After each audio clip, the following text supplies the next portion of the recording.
If people could come in, come on over, fellas. We had a big meeting with a lot of people, a lot of talent from Israel and from the U.S. And I think we came to a lot of conclusion and conclusions. And there's very little difference in what we're looking at and where we want to be, where we want to go. And so I just want to thank you for spending time. I know you're going to be over here for a couple of days, and maybe we'll be surprising us on New Year's Eve. That'll be fine. Well, thank you. And it's wonderful seeing you and Sarah and your whole group. Very talented group. We've done very good work together, and it'll continue. So thank you very much, baby. Thank you. Thank you very much. Thank you, Mr. President. Thank you. I have to say that in addition to what I said, that we've never had a friend, even close, a friend, as President Trump in the White House. I think he's been extraordinary in his friendship and his support for Israel, his principled positions, his willingness to just cut through and get to the essence of things. And I don't say that as a compliment. I just mean it. People have heard me say that behind your back, Mr. President, many times. But I want to say something else. I think we have a partnership, if I can quote you, second to none. I think it's allowed us to do enormous things. You know, people said there was a different conception at one time, which means that America can advance its interest in the Middle East if it opens a lot of daylight between it and Israel. And President Trump has done the exact opposite. He's achieved remarkable things in the Middle East because we work together. We talk about our ideas. Sometimes we have different ideas, but we work it out. And most of the time we see eye to eye. But it's been a remarkable experience, and this was a very, very productive meeting. And may I say, a very good lunch. Thank you. Thank you for your friendship. Thank you very much, baby. And thank you for your support. It's meant from the heart. Thank you. You know, as I said outside, he's been a wartime prime minister, and we were, well, look, I guess I could say I was a wartime president in more places than just Israel, if you think about it. But Israel was a big factor, and we're with you, and we'll continue to be with you. And a lot of good things are happening in the Middle East. We have peace in the Middle East, and we're going to try and keep it that way. I think we will be very successful in keeping it that way. And you've been a great friend, and I've been a great friend to you and to Israel, and it's been my honor. And the award that I was given was really surprising and very much appreciated. Well, President Trump has broken so many conventions to the surprise of people, and then they figure out, oh, well, maybe, he was right after all.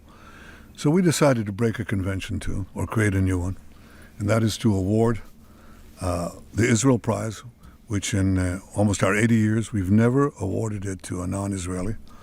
And we're going to award it this year to President Trump. This was announced formally over lunch by our Minister of Education, who's responsible for the Israel Prize. It's going to be awarded to President Donald J. Trump for his tremendous contributions to Israel and the Jewish people. I think it's such a fitting thing, and it would honor us, obviously, Mr. President, if you could visit Israel in that occasion on our Independence Day. But I have to say that this reflects the overwhelming sentiment of Israelis across the spectrum. They appreciate what you've done to help Israel and to help our common battle against the terrorists and those who would destroy our civilization. So, again, that's an expression of thanks and appreciation. Thank you, baby, very much. That really is a great honor. Any questions, please? We'll go pretty quickly because pretty much we agree on most of the things, and you would know what most of those things are. Please, go ahead. Thank you, Mr. President. I'd like to know if you and the Prime Minister talked about having Israel pull back its troops before Hamas fully disarms. I know that's been an issue. Did you push for that today? Well, we talked about Hamas, and we talked about disarmament. And they're going to be given a very short period of time to disarm. and we'll see how that works out. Steve Witkoff and Jared Kushner will be in charge of that from our side. But if they don't disarm, as they agreed to do, they agreed to it, and then they'll be held to pay for them. And we don't want that. We're not looking for that. But they have to disarm within a fairly short period of time. Is Israel withdrawing its forces? Well, that's a separate subject. We'll talk about that. Mr. President?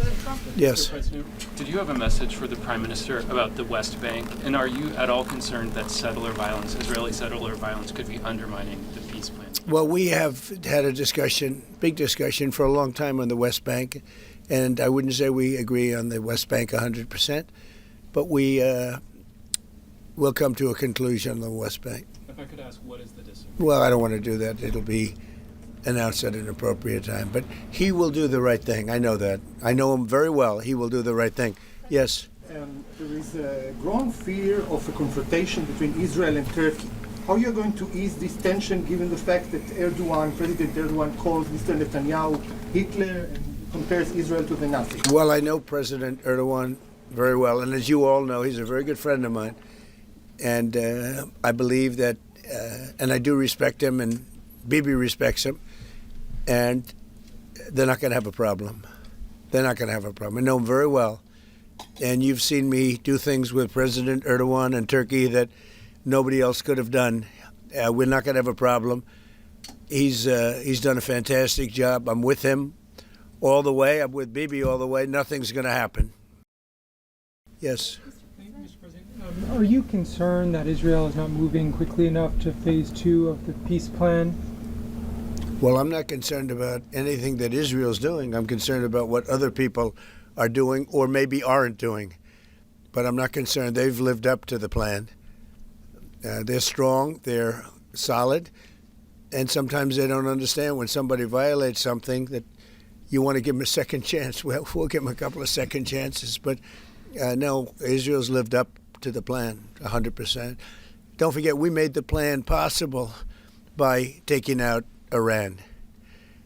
And speaking of Iran, I hope they're not trying to build up again, because if they are, we're going to have no choice but very quickly to eradicate that buildup. So I hope Iran is not trying to build up, as I've been reading that they're building up weapons and other things. And if they are, they're not using the sites that we obliterated, but they're using possibly different sites. We know exactly where they're going, what they're doing. And I hope they're not doing it, because we don't want to waste the fuel on a B-2. It's a 37-hour trip both ways.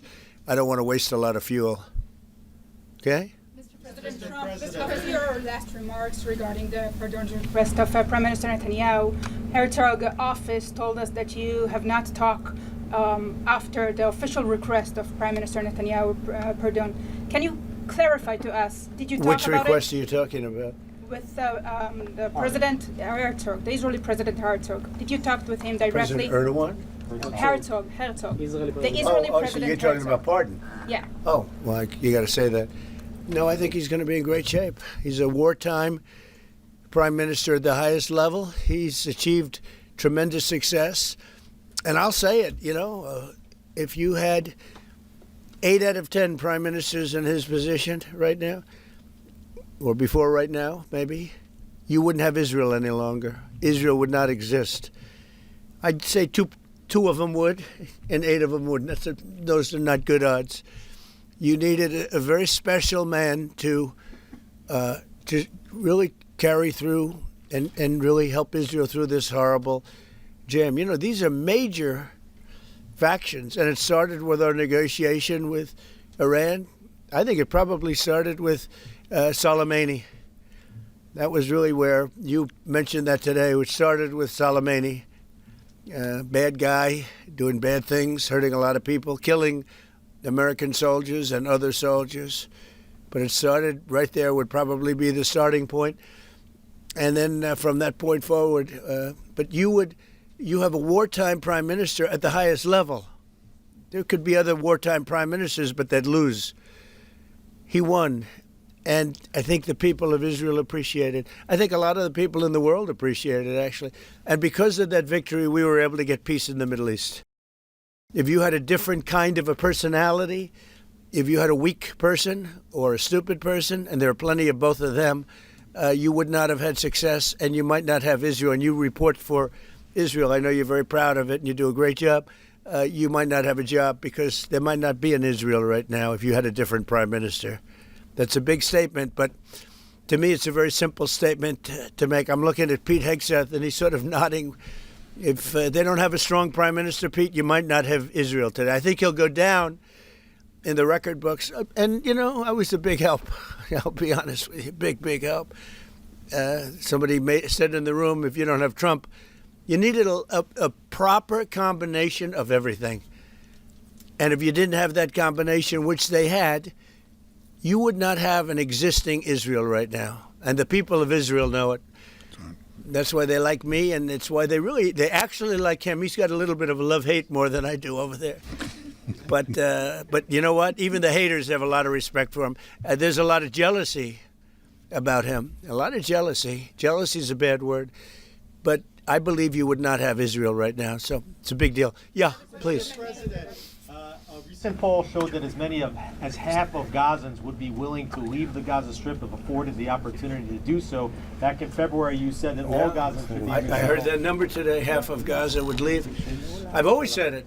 I said if they were given the opportunity to live in a better climate, they would move. They're there because they sort of have to be. I think it would be a great opportunity. But let's see if that opportunity presents itself. But we're helping the people of Gaza a lot. So is Israel, by the way. So we'll see what happens. But I saw that it was a poll. It was actually more than half the people would leave if they were given the opportunity. And I've been saying that for a long time. To me, it was common sense. So it's interesting. Why wouldn't countries accept them? Look, let's not talk about it because we don't want the controversy. Right now, we're helping Gaza. But if they were given the opportunity, I think even higher than that, the group that did the poll is usually, I call them negative pollsters. You have a lot of them. And yet this poll was, I think, very accurate, other than it would be more than half the people if given the opportunity. But they haven't been given that opportunity. So we'll see what happens. Mr. President, point of understanding regarding Syria. We do have an understanding regarding Syria. Now, with Syria, you know, your new president, I respect him. He's a very strong guy, and that's what you need in Syria. You can't put a choir boy. You can't put somebody that's a perfect person. Everything's nice, no problems in life. You have the opposite there. He's a strong guy. We get along with him great. I can't ask for any more. He's been with us all the way. We had that mishap with ISIS, and he was with us all the way. He was fighting us. You know, he was fighting them. So I hope Israel, I'm sure that Israel and him will get along. I will try and make it so that they do get along. I think they will. Bibi, do you have anything to say about that? Yeah, well, our interest is to have a peaceful border with Syria. Our interest is to have, and we openly say it, we want to make sure that the border area right next to our border is safe. We don't have terrorists, we don't have attacks, and we also want to secure our Druze friends. And by the way, I think not only the Druze, but other minorities, especially the Christians, should be protected as well in Syria and throughout the Middle East and in Nigeria. In your efforts, we back completely because Christian communities are beleaguered around the world and especially in the Middle East, but in parts of Africa too. And we stand for the same thing. And don't forget, it was President Erdogan that helped very much get rid of a very bad ruler of Syria. That was President Erdogan. And he never wanted the credit for it, but he really gets a lot of credit. Bibi agrees with that. I agree with it. I mean, I know it. And President Erdogan should get a lot of good credit for what he did. He got rid of some very bad people. And, you know, they've been wanting to do that for 1,000 years with different names, but for 1,000 years in Syria. President Erdogan did it, and we give him a lot of credit. I give him a lot of credit. But I think it's going to work out well between Syria and Israel. Mr. President, about Lebanon. Yeah, go ahead, please. The Lebanese government, so what we saw is not meeting the terms of the ceasefire agreement, has failed to disarm Hezbollah actually. In your view, should Israel strike the terrorist organization again? Well, we're going to see about that. We'll see about it. The Lebanese government is at a little bit of a disadvantage, if you think of it, with Hezbollah. But Hezbollah has been behaving badly, so we'll see what happens. How close are we to another operation of Israel in Iran? You said before the meeting with Netanyahu that you are in support of Israel if the ballistic missile project will take on and also the nuclear weapon. But after the meeting, after what you know from the intelligence, how close are we to another war with Iran? Well, I don't want to say that, but Iran may be behaving badly. It hasn't been confirmed. But if it's confirmed, look, they know the consequences. Consequences will be very powerful, maybe more powerful than the last time. Yeah. And Iran should have made a deal the last time. I gave them the option. I said, you can make a deal. Do it. I told them, do it. And they didn't believe me. Now they believe me. Evidence that Iran is behaving badly, and what do you mean by that? This is just what we hear. But usually, where there's smoke, there's fire. Have you heard the expression?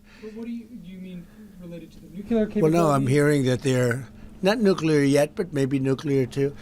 The sites were obliterated, but they're looking at other sites. That's what I've heard. They're looking. So it'll take a long time. They're not going to go back to where they were, but they have other places they can go. And if they're doing that, they're making a big mistake. Yeah, please. There's no reason for them to do it. Mr. President, is the United States currently open to engaging in bilateral discussions with Tehran? We're hearing reports from numerous countries that there may be some discussions. Is that something you would support, or something that is I would. You Sure. would support that? I would, yes. Right now. Thank you, sir. I have been, by the way, before the war, I would support that. I said to him, baby, I said, let's negotiate. And they didn't believe what was going to happen would happen. Yes, ma'am. Exercises basically to test encircling Taiwan. Can you explain to us what your knowledge is of that? What do you think about that? Have you had any discussions with China? Well, I have a great that? relationship with President Xi, and he hasn't told me anything about it. I certainly have seen it, but he hasn't told me anything about it, and I don't believe he's going to be doing it. Does it worry you? No, nothing worries me. But Nothing. You said where there's smoke, there's fire, right? So if you're if you're doing naval exercises and air exercises. Well, they've been doing naval exercises for 20 years in that area. Now people take it a little bit differently, but in fact larger than they're doing right now. So we'll see. But they've been doing that for 20, 25 years. Yeah. Mr. President, if you don't see Hamas disarm in that short amount of time that you're giving them, can you tell us what the next steps would be? It'll be horrible for them. Horrible. It's going to be really, really bad for them. And I don't want that to happen. But they made an agreement that they were going to disarm. And you couldn't blame Israel. By the way, we have other countries that will come in and do it. They said, let us do it for you if they don't.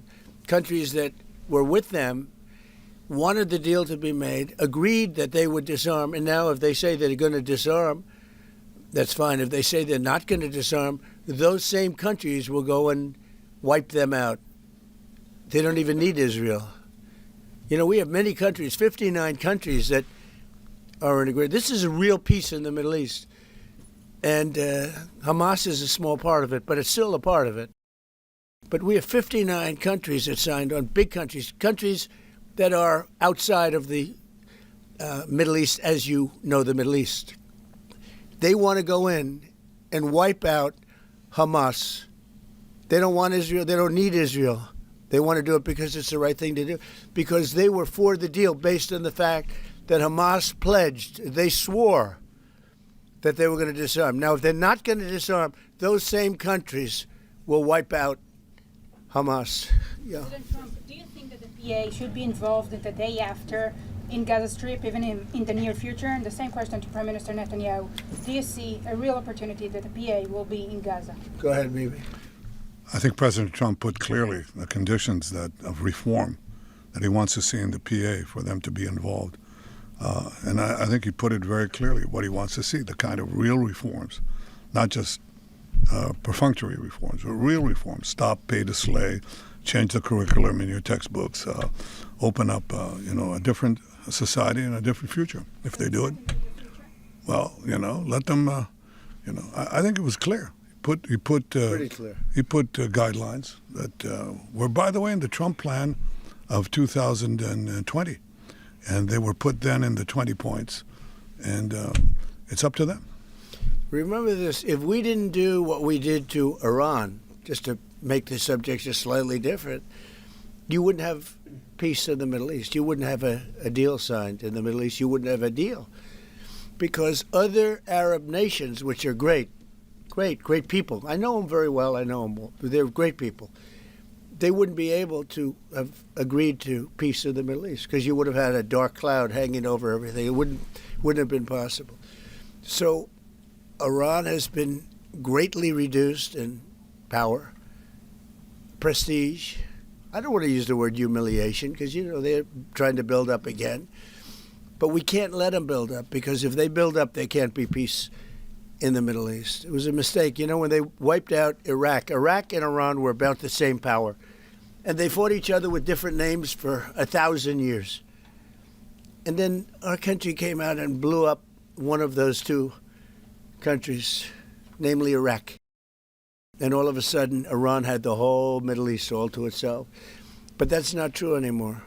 That's not true anymore. Say it? Tell us something about your plan to expand the Abraham Accords. If you can tell us something about your plan to expand the Abraham Accords.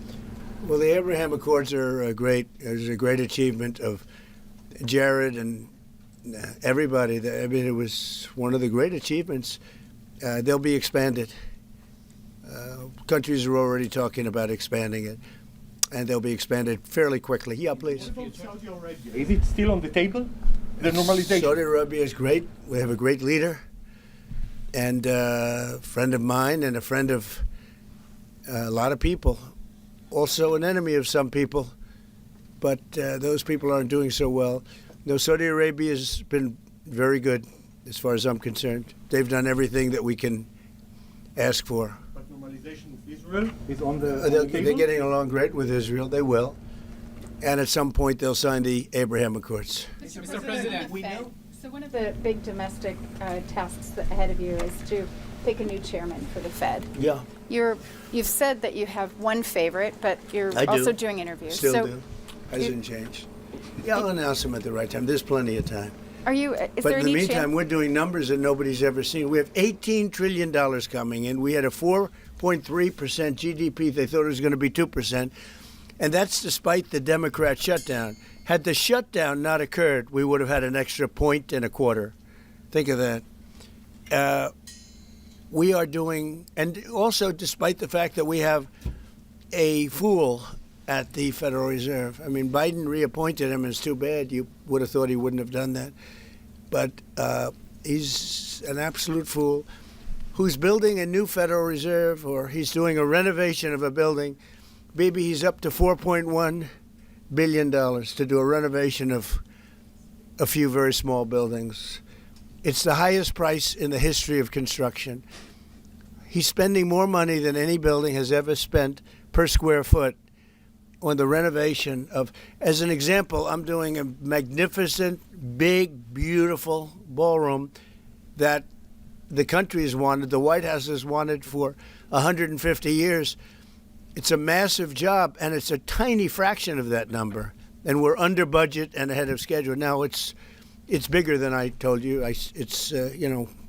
After realizing we're going to do the inauguration in that building, it's got all bulletproof glass. It's got all drone, they call it drone-free roof. So drones won't touch it. It's a big, beautiful, safe building. But it's a big project. For a tiny fraction of that, we're under budget and ahead of schedule. And they've wanted it for 150 years. Think of it, the Federal Reserve building, 2 buildings there, they don't know what they're doing. They're way over budget. I mean, almost, this was built during the Biden administration. And I rode by it the other day, and it's headed by the head of the Federal Reserve. Too late, too late, Powell. Too late because he's always too late with interest rates, except before the election he was too early because that would have helped. That was supposed to help get her elected. It had no impact. We won all 7 swing states. But no. We're thinking about bringing a suit against Powell for incompetence because think of it. These aren't outstanding buildings. These are small buildings. He's at $4 billion more. It's going to end up costing more than $4 billion. $4 billion. It's the highest price of construction. Again, Democrats, highest price of construction per square foot in the history of the world. There's never been. Gorgeous monuments are built for a much smaller price. So we're thinking about bringing a gross incompetence, what's called gross incompetence lawsuit. It's gross incompetence against Powell. And it was his baby. And the guy's just incompetent. I mean, there's nothing you can do about it. He's just a very incompetent man. But we're going to probably bring a lawsuit against him. Thank you all very much. I appreciate it. Bibi, congratulations. Thank you. When do you expect an announcement then on Powell's replacement? January sometime. And will you ask Jay Powell to resign? Well, he should resign. Entirely? Be a favor to the nation. But he's come close. I mean, we're getting pretty close. I would fire him. I'd love to fire him, but we're so close, maybe it. But maybe I still might. Will you sell F-35 to Turkey? Say it? Are you going to approve a selling of F-35 to the Turkish? We're thinking about it very seriously. And what is What your, prevented- reaction to this? They'll never use it on it. Thank you, Press. Thank you, Press.